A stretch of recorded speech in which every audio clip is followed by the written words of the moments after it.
अस्सलाम वालेकुम नाज़रीन ग्रामी, आप देख रहे हैं आहट न्यूज़ डिजिटल और मैं हूं इरफान इम्तियाज़। नाज़रीन ग्रामी, आज एक अफसोसनाक इत्तला के साथ हाजिर हुआ हूं आज़ाद कश्मीर से, और आज़ाद कश्मीर की ऐसी खबर कि जिसको मैंने सुना तो मैं एक बार अफसोस के साथ मुझे कहना पड़ता है कि यार इतना दुखी हुआ हूँ कि यार आज़ाद कश्मीर के एक ऐसा रीजन जो कि पूरे पाकिस्तान के अंदर एक सबसे पुरान जगह जो है तस्वर की जाती थी, और जहाँ की मिसालें दी जाती थी, जो कि जन्नत नज़ीर भी जिसको कहा जाता है, और लोग जो है इंतहाई अखलाकी और इंतहाई पुरान जो है वो लोग तस्वर किए जाते हैं, वहाँ भी इस तरह के वाक़यात रुनमा होना एक बड़ा सवाल जो है वो जन्म लेता है कि अब आज़ाद कश्मीर के अंदर भी सिचुएशन हो गई है।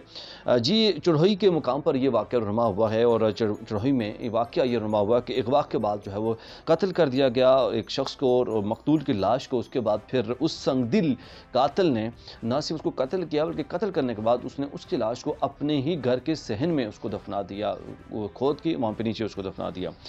काला डब चढ़ोई के मुकाम पर यह वाक़या रुनमा हुआ है, और इस वाक़े की जो खबर है वो 13 जुलाई की है, और 13 जुलाई को उसने ये अगवा किया उस शख्स को, और अगवा करने के बाद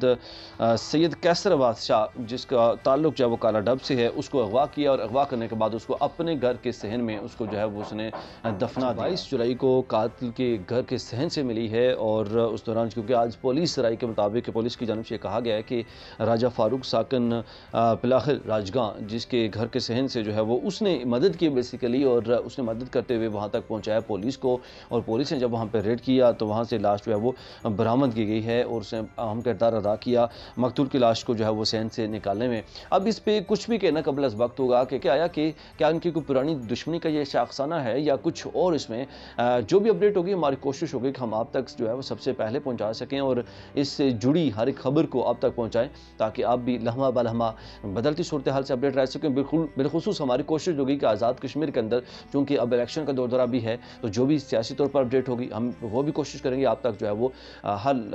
बदलती सूरत हाल के वाले से नज़र रखें और आप तक जो है पहुँचाते रहें। चैनल को सब्सक्राइब करना, बेल आइकन प्रेस करना भूलिएगा। इजाज़त दीजिए, अल्लाह ने के बाद।